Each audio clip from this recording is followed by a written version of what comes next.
Hello there. The name of the forum is Cross-Cultural Experience. My name is Uche Onyebadi, and if you are a regular visitor to this forum, you will know by now that this is somebody who is my guest, who is from somewhere, who has moved away from his or her cultural origin to some other place and experienced something. That something might be bitter experience. That something might be an exciting experience. The only thing is, it is just different. And even more importantly, what did the person learn from it? And so today I have a young man here whose name is Mohammed. Assalamu alaikum, Mohammed. Alaikum salam. All right. So kindly, briefly introduce yourself, then we can then move on to, your experience. Thank Hello. you. Yeah, Hello. Go ahead. Thank you, Dr. Uche. My name is Mohammed ENNIN. I'm originally from Ghana, and I moved to the United States to study in Florida, specifically Florida A&M. Okay, Yes. That's good. When I came, I do have like two events that happened to me that I want to relay on this platform. So I want to thank you very much for giving me the opportunity to be on your forum. And I greet all your people in your forum. All right, I think you will be the third Ghanaian I'm talking to. Very good. So that's fine. That's fine. Yeah. That's okay. That means we are regular on your show. Yeah. That's a good thing. And I've also been to Ghana, so I'm used to Ghanaians, and I ate red. Right. But I didn't drink apprehended. No, I didn't go there. I didn't go there. Anyway, alcohol is good to be moderate on alcohol. So that No, I didn't go there at all. And I also visited Adabraka. Adabraka in Accra. In Accra. It was, I understand J.J. Rawlings, when he was J.J. Rawlings, and he was an army officer. Correct. I understand he used to go there for his regular appetition. You reminded me, it's true, you heard that story before. Okay. Yeah. That was anyway. All right, let's go back. Let's go to your stories. Yes. So I have two events that happened to me. And the first one is I had just moved to United States as a student. So like my first few months, I needed to find some jobs because I have to pay my school fees myself. Correct. I don't have a scholarship. I am here on my own, and I have family back home to feed. So I looked for a store to work. So what I was doing was I will go to school in the daytime, and around 6, I will come and start working in the store. It was a neighborhood store. Okay. So my shift was from 6 to 1 a.m. in the morning. Okay. So when I finished working in the store, I cleaned the store and then lock the store and send the key home and then bring it back to the owner in the morning. Okay. So in one of these instances, I finished working in the store and I have a bike. I don't have a car. So I have a bike that I ride to where I was living. So I've closed the store and I was going. And the reason why I want to bring it to this forum is because those events that happen are a little bit different from what I was used to back home in Ghana. Back home, correct. Yes. Okay. Yeah. Because in where I live, there was no red lights system. I think there was only one in Accra, and I was not living in Accra. So so I was riding my bike, and it's 1 a.m. Yeah. You can imagine I know. Yeah, I can. Yeah. And it was raining. Oh. So whenever I go to the store, I carry my book bag. I have assignments to do and present the following day at school. I know. These are what students go through. Anyway, go ahead. Correct. So I was having my bag and I put a polythene bag because it was raining. I don't want the bag to get wet. Yeah. Yeah, so I was riding and it was a main street, Adam Street in Tallahassee. And there is a post office close to that. Yeah, so I was on that route. So it's raining, not knowing there is a police officer sitting in the area in the where the post office is located. Okay. So it's raining and there's a red light there and there is no car. It's raining profusely. So I stood there for a minute and I said, let me cross.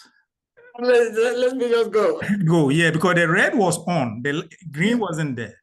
Yeah. So my mistake was not still obeying the rules, because that's what it was midnight or daytime or nothing.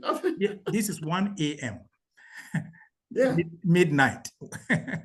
Okay. So it's raining, it's dark. So I said, let me just go because it's raining. Yeah. As soon as I cross it, there is no car coming. As soon as I cross, then I started seeing the siren. The guy coming from the, I didn't think it was me. He was coming after me. I just kept going. Yeah. I kept going. So he finally came and followed me. Yeah. Then that I realized that I'm in trouble. So I stopped and then he came down. So I stood where I was. Yeah. It was raining. So he came down. He greeted me nicely. He was very polite to me. Very, very polite. Okay. And he said, do I know why he stopped me? Because I ran the red light. Yeah. Then that it dawned on me that I am in a different environment. Okay, no longer in Accra. No longer in Accra. Because in me, I know I've not done anything wrong, but when he said it, it dawned on me. So I want everybody to remember, when you are in a different environment, obey the rules and regulations in your new area, because they may be different from what you know. Yes, absolutely. So that's the big thing. It doesn't matter that there is no car coming. So long as the light is red, you have to obey it. And you are moving, your bike is considered a vehicle. Yeah. That's what he told me. So, but not knowing that it's not only the crossing, the red light, but I'm holding a polythene bag. Oh, so okay. I'm holding, that's where I want everybody to be careful, because these police officers are society, they know their area they are in, and they know the problems in the area. So unknown to me, people do nefarious activities and trading in the night. And then carry their politics. Correct. So he wanted to see, he asked me if it is okay, he looks into my bag. What is in the bag? I think that's what he asked me. What is in there? And I said, oh, it is my book bag. So I can show it. He said, can he look at it? Also, I can bring it out. It's books. I'm a student and I went to work, but when I have some small time, I study because I have a test. Okay. So I started removing the books. It was chemistry and I think, math class. So as soon as I removed the book, he said, okay, just put it back. and go ahead, sorry. Yeah, so we put it back and he said, okay, now, where are you staying? Is it okay if I give you a ride? Yeah. I want you to put your bike in my back of my trunk. The trunk, yeah. And then you come and sit in this car and I take you home. Yeah. And I said, no problem. So I put them in the car. So at that moment, I have been arrested to some extent, right? Yeah, so he called his supervisor. Yeah, I think normally when they stop somebody, there's a control room. Yeah, correct. Right now I work in a city government, so I know there is a control room. So as soon as they put the red light, their siren on, they are communicating with the control room. Okay. So he was communicating with them, letting them know the issue. This is a What student. was going? Okay. Yeah, this is a student, and is it okay? He's raining profusely. He has books Oh. in the distance, so he want to take me to my apartment. And his supervisor gave him the go ahead. And one thing, I didn't have on my bike, there was no light on. Yeah, so there was no light. So so the supervisor told me to ensure me where I can get a light because somebody the light to so the I can bike. fix it. Okay. Yeah. They showed me where I can go and buy it so that I can fix it. Yes. And he took me to my apartment. I was staying on campus, right in the middle of it. Right. So not knowing he's also a former student of the school. The same university. Okay. Yes. So he started talking to me. And then the following morning, he showed up again. He wanted to take me to where I can get because I was new. I fairly new, so I didn't know where I can get. Any place, yeah. Yeah, so I was telling him. So he came this time not in his police uniform, but in his private car. Yeah, and took me to where I can get to buy the light. So he helped me a lot. But he was telling me the following day, he was telling me that the reason why he was watching my things is there are nefarious activities going on over there. Yeah, people doing so many things. So sometimes, majority of the cases, when they get somebody like that, there is something they will arrest the person based on the content in the bag. I won't go further, but he said normally they will arrest the person based on the content of whatever will be in the bag. Sometimes it will be something that is not supposed to carry. Yes. I think another lesson as you're talking, another lesson from this, we've been hearing about incidents of police starting, stopping somebody, and then there is shooting, somebody's dead. But I think the way you handled it also added to the effect or to the fact that there was nothing. So if you're stopped, of course, you be the gentleman or the gentle lady you are, and then take it easy. Things will just, solve themselves, Correct. But if you begin, hey, why did you stop me? I'm from Accra or I'm from Lagos. Then there's trouble. I like the dimension that you introduced because the approach was very, very humble. I was very apologetic even for running the red light. Yeah. So he realized and bringing up, obeying to bring the content out immediately. Correct. Yes. And my calculator it was a signal. It was a signal to him that this guy is just going home. Maybe that's why he didn't offer you a ride. Let me just take him home.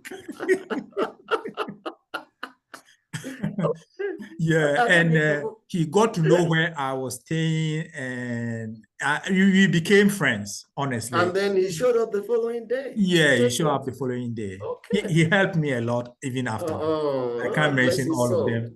Right, yeah. So the key takeaway is always know the rules wherever you are. I was at fault because I ran the red light. I have to be honest. Yes. It was 1 a.m., but it's still red light. and you had the good sense to admit that you were at fault. Yes.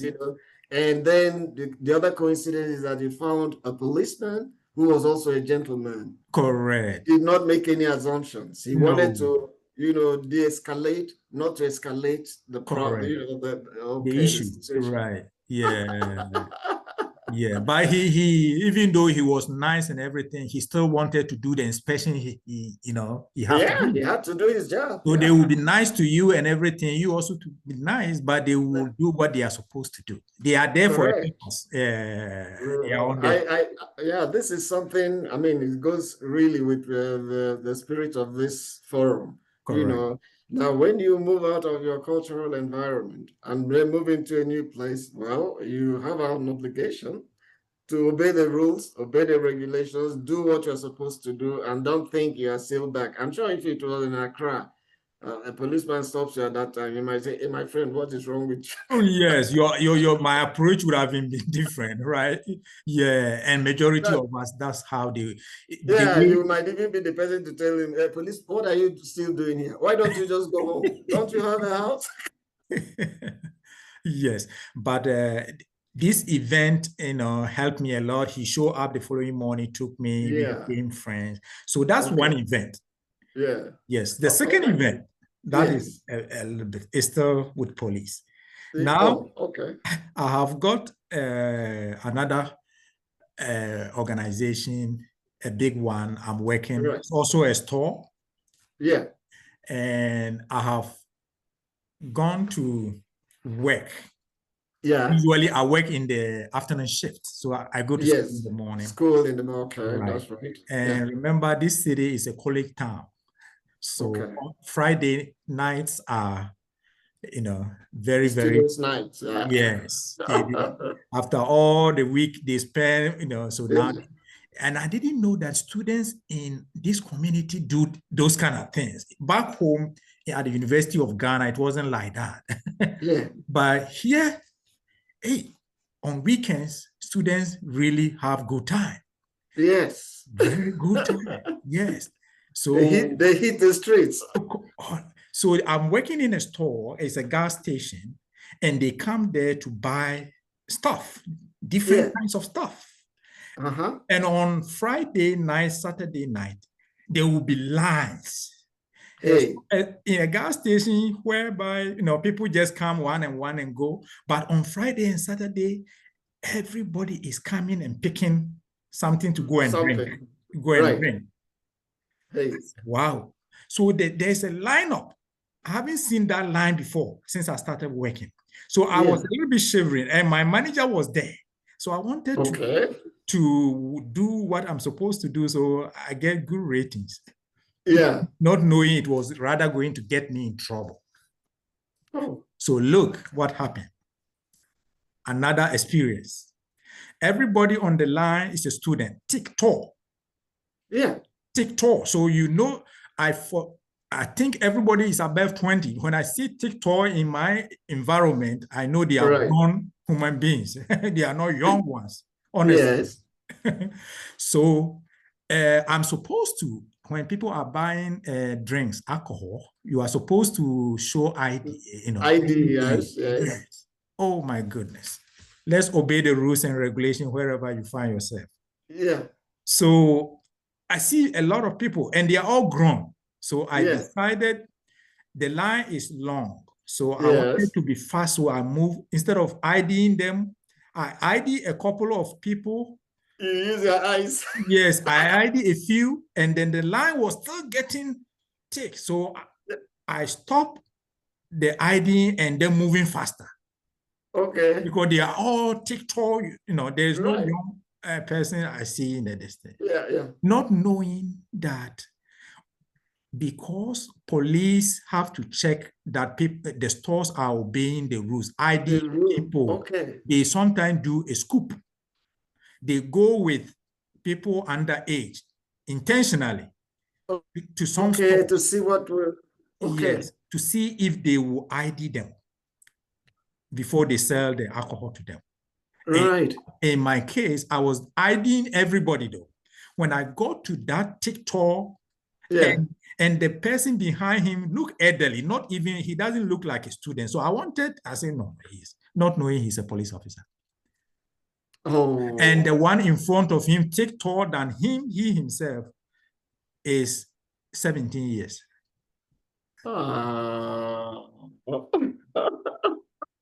Knowing what they were doing. Yeah.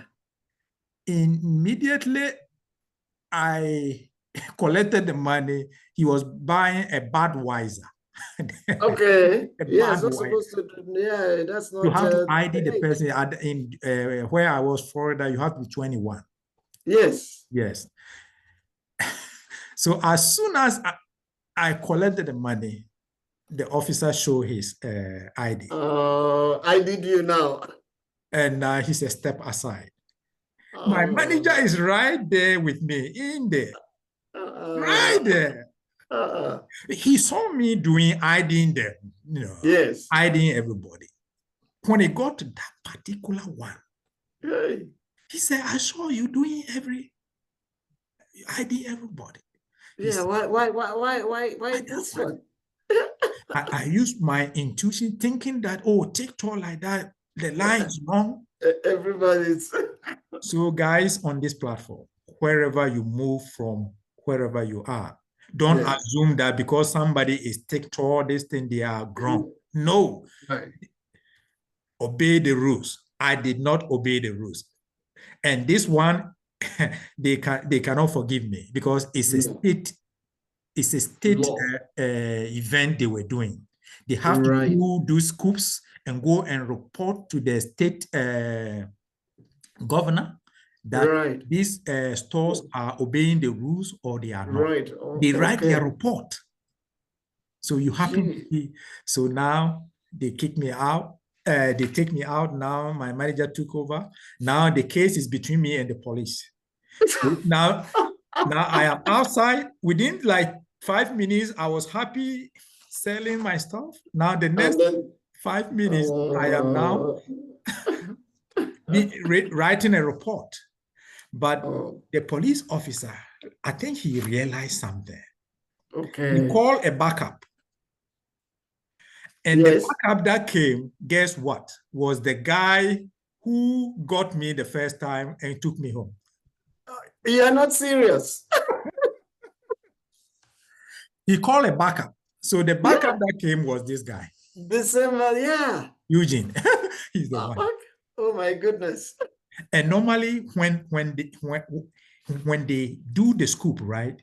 There is a coverage because they are officers. They have to also their officers to know they are doing the work. So they will cover you, camera you, and put those and put it in the news. those they are arrested for those. Goodness. Yes. So God damn. And this officer came, and then they will take you to jail that night. No matter what, you spend the night in jail. As for the scoop, you spend the night in jail. Guys, look at what happened next. This guy have come, he have seen me. He's nodding his head. So now they wrote the report. I told them everything. I don't know what they did. They're taking everybody. They said they've already done a couple of scoops, taking everybody to the jail. So this one, they are to take me to jail to add up to what they have. Yeah, right. So they wrote the report. They communicated about 10, 15 minutes. They came back. They said, okay. They wrote something, gave me a copy of the sheet. Yeah. Yes. Sign. When I signed everything, I said I was wrong because, hey, tomorrow morning, take this to this place. They are not taking me to jail. Oh, okay. Tomorrow morning, they should give me that carbon copy of to me to take it to a certain place. I don't know the place. So within 15 minutes to 20 minutes, they've released me, and then I've come back to my manager. Yeah. My manager, Tayo, he said, what? They didn't take you? They didn't take you away? That is what he was asking me. Yeah. He said, what did you do? Normally, they will take you away. You will spend the night. He said, I've been in this store business for a while. Yeah. They don't do a scoop and leave you. Yeah. So I don't know what happened. I was at fault, but God, wherever you are, always pray. Continue to pray. Do the right thing. Correct. Do the right things. All right. They said he even made me became scared because he said, no. He said you were going to go to jail for that night. As for that night, you will spend it in jail, and then after that, you go to court and this thing. And then take it from there. Yes. Right. Okay. Did you take it the following morning? The following day at the morning, where they have refer me to is like when you've been arrested, but your case is a minor offense. Okay. So you are not supposed to go to court. Okay. You are to go to, they call it ombudsman adjudication or something, I've forgotten. Okay. So it's like, just go there, take this to them. Everything is a minor thing. So it's like you do some minor work. Some minor work and some counseling maybe. Yes, and then, but I avoided going to the court. So Tari was telling me, no, he doesn't understand that. It was later I explained what happened to me, and the officer that came second. Officer didn't say anything like he knows me. No. Oh, the second he was one. Very professional. Oh, yes. Okay. I mean, the second one, Eugene, the second one who had got me the first time. Right, I know, I understand. Yeah. Yes, but he managed to talk to this person. I don't know what he said. Yeah. And then I got that, I got that carbon sheet to go to. And then when I went to that place to do, it's like you do a community service. That's what you service or something. Yeah, something. And look at what happened there too. Okay. That's I mean, these are two interesting stories, you know, and but I keep saying that I think the way you handled yourself became part of the solution itself, because you were very aggressive, you were very polite, and you admitted, hey, I was wrong. And on the other hand, they too use their own common sense to know that this guy is not part of the people we are looking for. Just let him go. Let him just do the minor, you know, the basic things, and then okay, that's fine. Yes. You know, but you learned your lesson. I learned my lesson. The law is the law. The law is the law. So let us all know that the law is the law. Correct. You must follow the rules and regulations. Thank you, Mohammed. I've enjoyed this conversation. Thanks again, and I wish you all the best. But now I know that the law, you even obey the law this time. Yeah. All right. Thanks Thank you again. so much. I appreciate you for hosting me. Yeah. Right. No problems. And I hope people who are watching this would have learned something. And if you want to be part of this, it is called How to Reach Me, Cross-Cultural Experiences. Remember the S at the end. Cross-culturalexperiences at gmail.com. The moment you get to me, I'll get back to you, and then we can fix a time and then have a conversation. And all of us are, you know, more enlightened. And then we know that when you go to a new place, the first thing is to understand how the place works so that you can become a good citizen of that, wherever it is. So, Mohammed, thanks again, and enjoy the rest of your day. All right. Thank you so much. Have a good one. You too. Bye. Bye.